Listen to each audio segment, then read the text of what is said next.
জাতীয়তাবাদী মহিলা দল আজকে শহীদ রাষ্ট্রপতি জিয়াউর রহমান এবং দেশের নেত্রী বেগম খালেদা জিয়ার কবর জিয়ারত করার জন্য মাজারে এসে উপস্থিত হয়েছিলেন। আপনারা জানেন দেশের নেত্রী বেগম খালেদা জিয়া 4.5 দশকের এক অনবদ্য রাজনৈতিক প্রতিষ্ঠান, যিনি গোটা জাতিকে উদ্বুদ্ধ করেছেন, প্রেরণায় উদ্দীপ্ত করেছেন, গোটা জাতিকে জাগিয়েছেন কিভাবে স্বৈরাচারী, স্বেচ্ছাচারী, ফ্যাসিবাদী দুঃশাসনের মুখে গণতন্ত্রের জন্য লড়াই করতে হয়, কি করে জনগণের পাশে থাকতে হয় এবং অনেক দুঃখ, সংকট, চাপ, হুমকির মুখেও জনগণকে ছেড়ে না যাওয়ার যে দৃষ্টান্ত, সেটা দেশনেত্রী বেগম খালেদা জিয়া তিনি দেখিয়েছেন। বন্ধুরা, সেই মহিষী নেত্রী, তার বিরুদ্ধে মিথ্যা মামলা দিয়ে, সাজা দিয়ে কারাগারে প্রেরণ করেছিল ফ্যাসিস্টরা।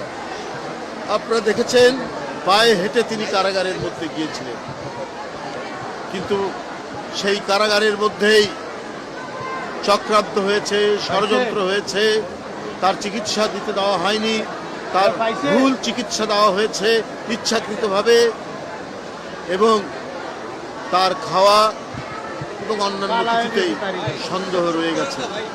কেন এই নেত্রী তিলে তিলে ধীরে ধীরে মৃত্যুর মুখে পতিত হলেন? এটা গোটা জাতির কাছে একটি বড় প্রশ্ন।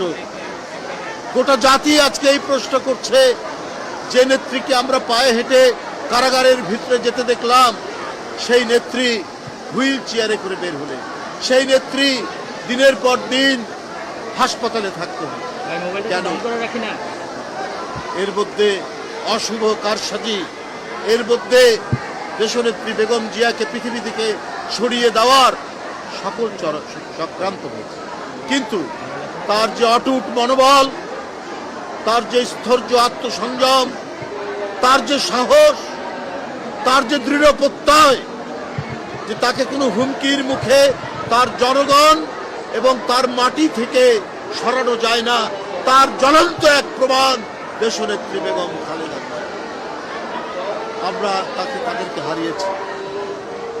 বাংলাদেশ এই ইস্পাত কঠিন এবং জনগণের একান্ত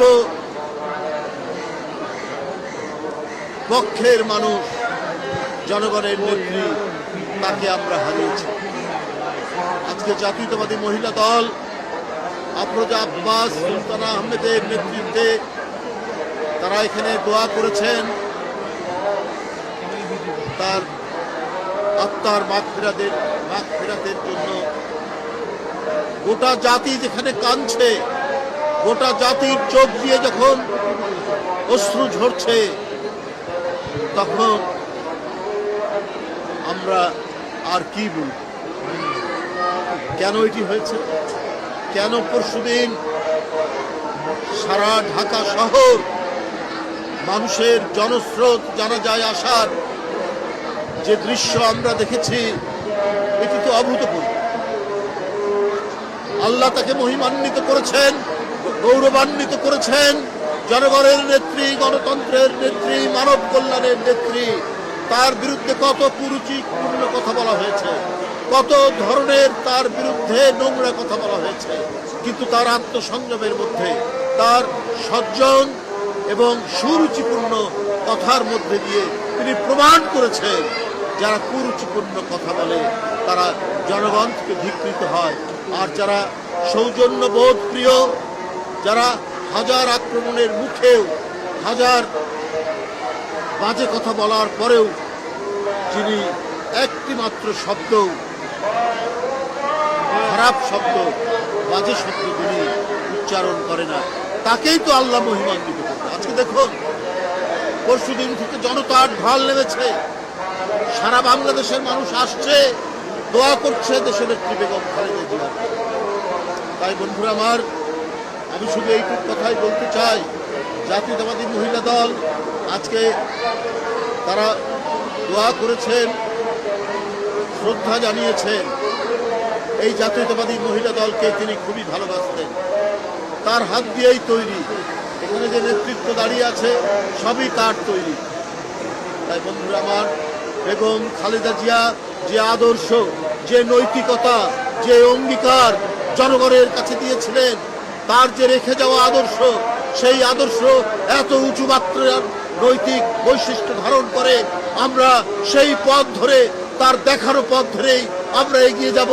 জাতীয়তাবাদী মহিলা দল এগিয়ে যাবে, বিএনপি এগিয়ে যাবে, সকল অঙ্গ সংগঠন এবং এদেশের জাতীয়তাবাদী শক্তি এগিয়ে যাবে।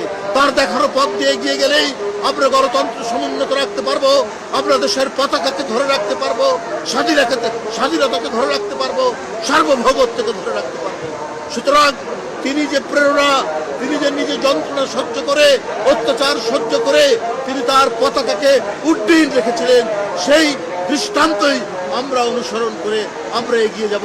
এবং তার জ্যেষ্ঠ পুত্র বিএনপির ভারপ্রাপ্ত চেয়ারম্যান জনাব তারেক রহমান, তার যে পতাকা তিনি হাতে নিয়েছেন, তার মায়ের প্রদর্শিত পথ ধরেই তিনি এগিয়ে নিয়ে যাবেন এই দেশকে নতুন সম্ভাবনার দিকে, নতুন দিগন্তের দিকে।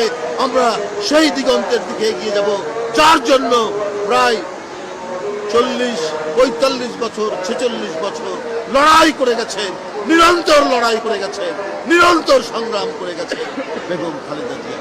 আপনাদের সকলকে ধন্যবাদ।